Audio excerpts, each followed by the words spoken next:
Good morning. Hello, it's me again.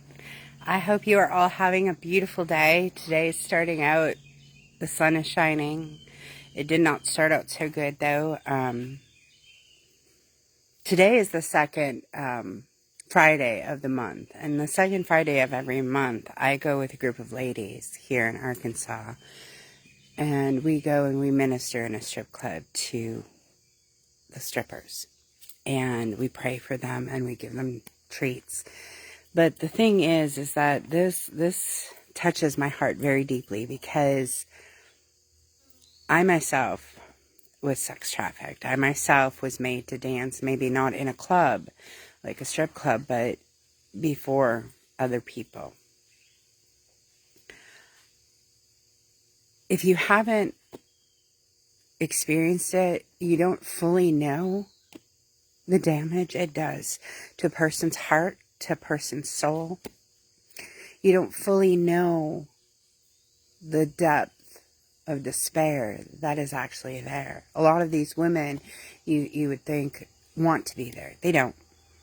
They don't want to be there. They don't want to be used that way. They don't want to be looked at that way, but they either feel they have no choice or they're being forced into it. Most of them are being forced into it. For me, it started when I was 18. And I didn't look like I do today. I wasn't overweight. In fact, I looked like this. I looked like what most guys say is every guy's fantasy. There have been days where I sometimes felt like it would have been nice to have been disfigured. There have been days where I hated myself and thought that I was too far gone.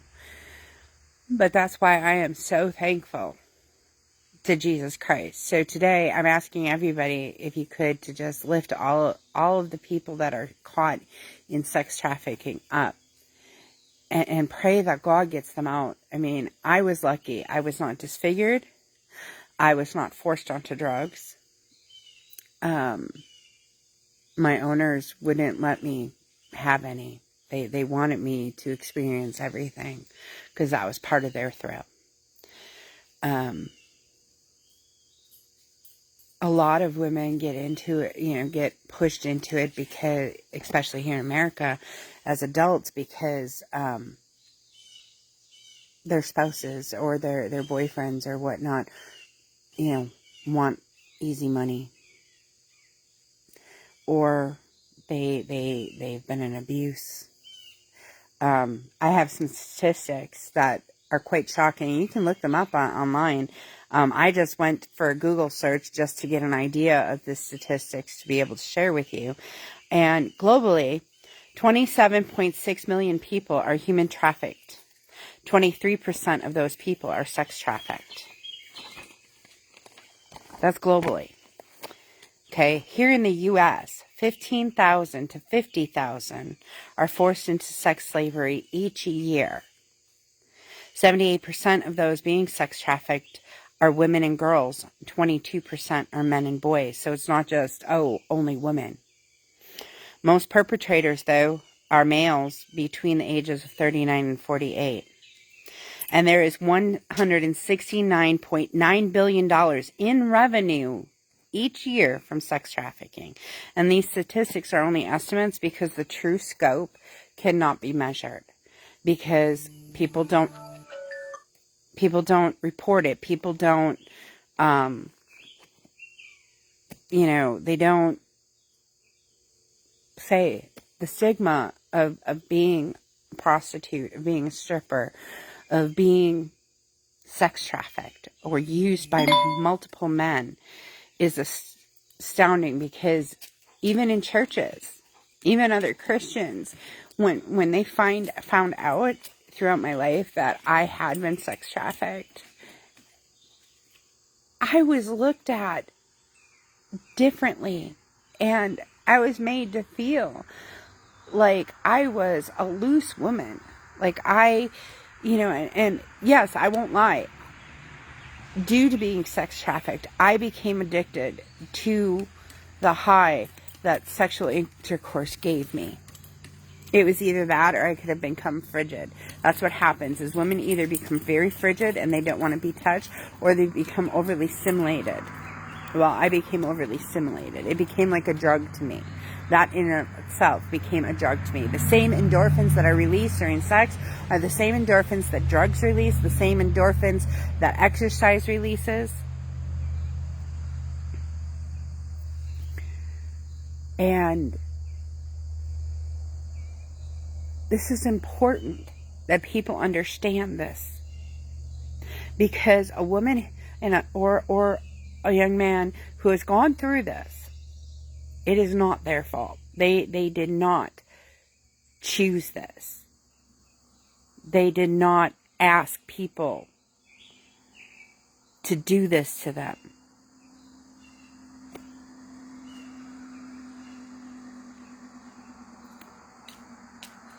People need to be made aware of this. But the thing is that there is, and for those who are beings who have gone through that, I want you to know this. You can find peace, and you can find freedom. And what was is not what dictates what will be. It was not your fault. You are not to blame for what others did to you.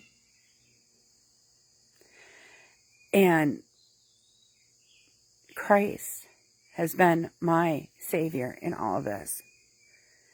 As I've gotten closer to Jesus Christ, my world has opened up. I finally have people in my life who, when they find out about it, do not just go running or are not just scared. Yes, there's still people who, so it's not something I share. I've shared with everybody. And I know being on Facebook, this is like public, but this is so important that God would not let me stay silent, especially today. The thing is that we, as a society, have a responsibility to start fighting against this. Most people who get into buying, most men who get into buying, they didn't start out thinking, oh, I just want to buy a woman. It started with pornography back when they were children. They saw a magazine or whatnot. And the more and more prevalent it became, the easier it has been for people to get their hands on stuff like that. I mean, you can just go online. Kids know how to get past those parental controls on the internet. And the thing is that you do not understand that what drives sex trafficking is not the women or the children involved. It's not that they chose it. It is the people buying it. It's the people paying for it. And yet, in prostitution, it is the women who get pulled in, not the Johns. It is the ones who are selling themselves. And a lot of those women don't have a choice. They didn't go into it, oh, I'm just going to sell myself because it's an easy way to make money. Nope. A lot of them got pushed into it by people that they were with, like I did. I was 18. And I trusted the wrong person, and I woke up drugged, and it was either I perform sexually when he whored me out, or I got hurt.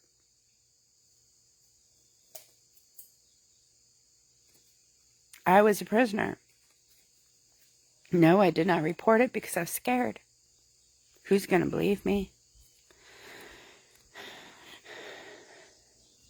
They're going to look down on me.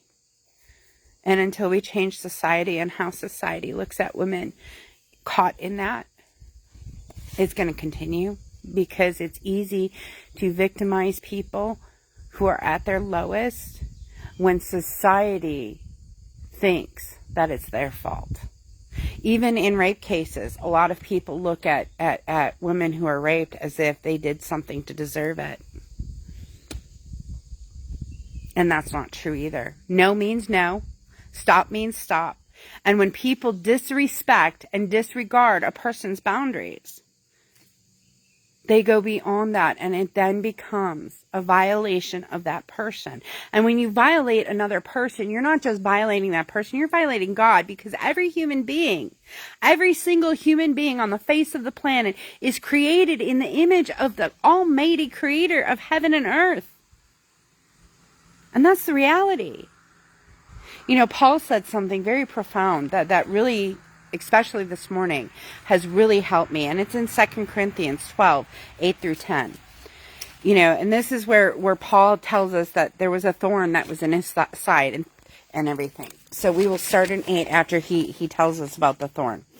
3 times I pleaded with the Lord to take it away from me. But he said to me, my grace is sufficient for you, for my power is made perfect in weakness. Therefore I will boast all the more gladly about my weaknesses, so that Christ's power may rest on me. That is why, for Christ's sake, I delight in weaknesses, in insults, in hardships, in persecutions, in difficulties. For when I am weak, then I am strong. You know, Paul said that. And the thing is that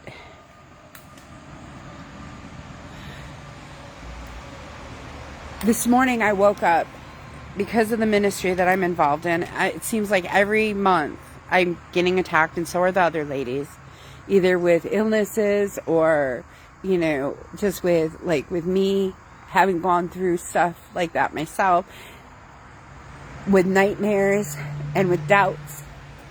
And you know what? I woke up and I said to the enemy, I said, you know what? No, screw you.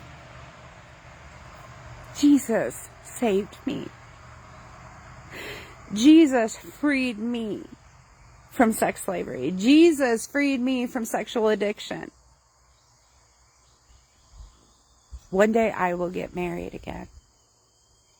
One day I will have a godly husband. Because God promised certain things to me if I would just trust Him. He showed me an image of a future that I could have if I continue to walk with Him. And so I do. And even though it's hard at times, and even though people look at me strange sometimes because I am very vocal and I am very open and transparent, I don't care. I'm going to speak the truths that God has given me to speak. And one of the truths is God never intended for sex trafficking. He doesn't cause that. Human beings cause that. Our own desires cause that. Here's what God says, though. Here's what God says is what He has. It's in Jeremiah 29:11. For I know the plans I have for you, declares the Lord. Plans to prosper you and not harm you. Plans to give you hope and a future. And I want every person who is caught in sex trafficking or who has been sex trafficked and feels like they're dirty. God has plans for you. He loves you. He sent His Son, Jesus Christ, to die for every sin, yours and those that were committed against us. It's not God who causes it. We live in a fallen world where God has given us free will. And that means that we have the free will to love God and do it God's way, or we have the free will to do things our way. It's our choice. And granted, some things happen to us that aren't our choice, but that means it's somebody else's choice. It does not mean that God is against you or that God planned this for you. But what God can do with what happens to you is He can turn it around and use it for His glory. In Revelations 12, I believe, it talks about by the blood of the Lamb and the word of their testimony. That means your stories of your pain, your suffering, what you went through is powerful. It's a tool that can overcome the enemy. So don't be afraid to speak out. If you've been freed from that life, stand up and be proud that you survived it, because not everyone does. There are a lot of women that are tossed into shallow graves when they're used up and they die in that life. I was fortunate that God protected me from that, and that the owners that I had didn't do that to me. They let me go when they got tired of me. I was fortunate enough that God put somebody into my life that helped teach me and allowed me to choose whether or not I wanted to be submissive or not, and allowed me to choose if I wanted to even stay in that life or not, and gave me the start to life. And then God moved me here to where I live in Arkansas, and in the past 3.5 years that I've been here, so much has changed. God opened up the doorway for me to go to school so I can get my degrees to become a Christian counselor and help others through trauma recovery. That's what I'm in recovery for, is trauma, rape, sexual assault, and sex trafficking. I used to suffer from depression and anxiety, which made me open to being used and abused. It made me a victim. And when you're a victim, it draws predators. It does. It draws predators. They can smell it. But I'm no longer a victim. I am a survivor. And the predators hate survivors. They hate that I speak out. And the more hate that gets sent my way, the more I love people. The more I turn to Christ, the more I lean on Christ. And the more I believe His promises, because let me tell you, people and things, enemies do not fight so hard against somebody that they think does not present a threat. So you have to understand that those women that you see walking the streets in cities, those women you see up on those poles, they might not be there of their own free will. If you could see into their souls, you might see the desperate cry that they want something different. Not that all women that are in that by force, but a majority of them are. A majority of them are. Think about it this way. If you're one who goes to strip clubs, would you want to see your mom, your sister, or your daughter up there? Because if you don't want to see them up there, then why are you looking at somebody else's mom, sister, or daughter?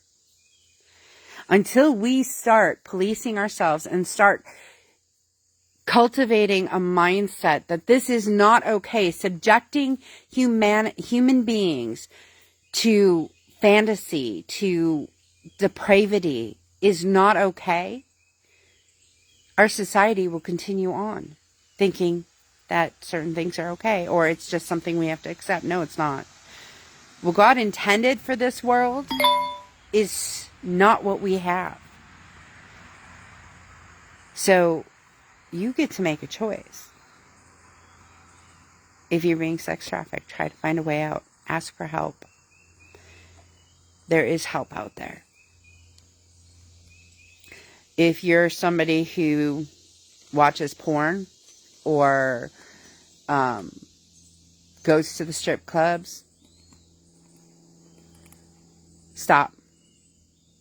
Because that just objectifies women. That just makes it okay. It makes it seem like that's what women are supposed to be. And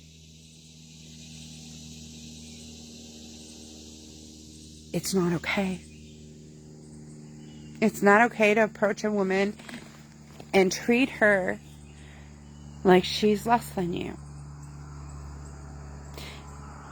She is a child of God. She is somebody's daughter, somebody's sister, somebody's mom. And until we, especially Christians, start speaking up, do not shy away from the hard topics. Stop being afraid to approach the hard topics just because, oh, it's not politically correct. Well, guess what? Political correctness aside, sometimes there is a definitive line between what is right and what is wrong. And saying that, oh, it's accepted means that it's right. No, it doesn't. Our right and wrong cannot come from humans' nature of moving the line when it doesn't suit them. It has to come from a definitive force. Just like the law of gravity is set, what is right and what is wrong is set by God.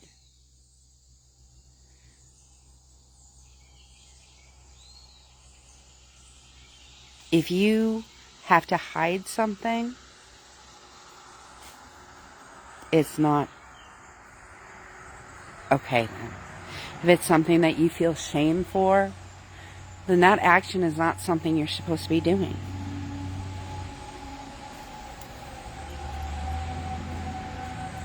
I'm not saying that sex and that the human body is a dirty thing, because it's not. God created it and it is beautiful. And sex within the confines of marriage is a lovely, wonderful thing and should be enjoyed between a married couple. But when it's outside of marriage, it takes something that God designed and taints it with sin. So stop. Pray for those who are caught and don't have a choice. Pray for those who are struggling. Pray for those who've gotten free.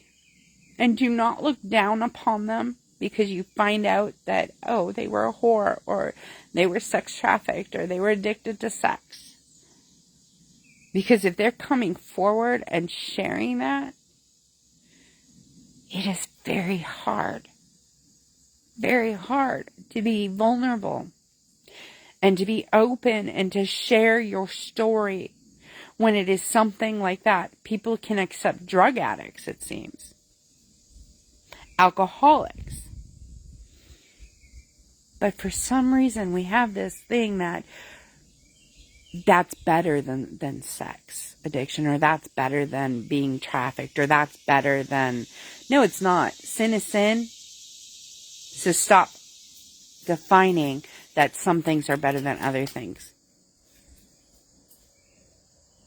Stop looking at people who are caught or in porn or whatnot. You don't know their story. You don't know what they've gone through. You don't even know if they're there by their own free will.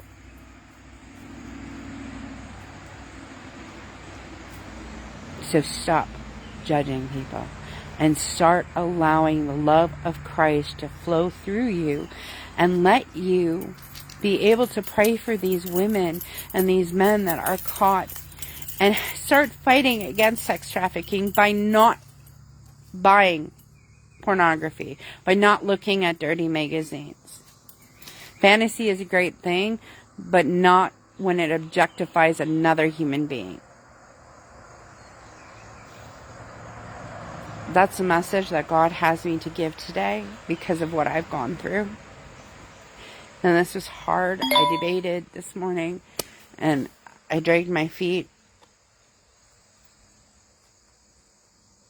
But I know that somebody out there needed to hear this. So I'll say it again. If you were caught in sex trafficking, or if you were whored out, or if you were made to dance, or used, or raped, or any of that, sexually violated in any way, it is not your fault. You are not dirty. You are loved by the greatest being in all, and He died on the cross for your sins and to clean you. So remember that. And thank you to everybody who watched.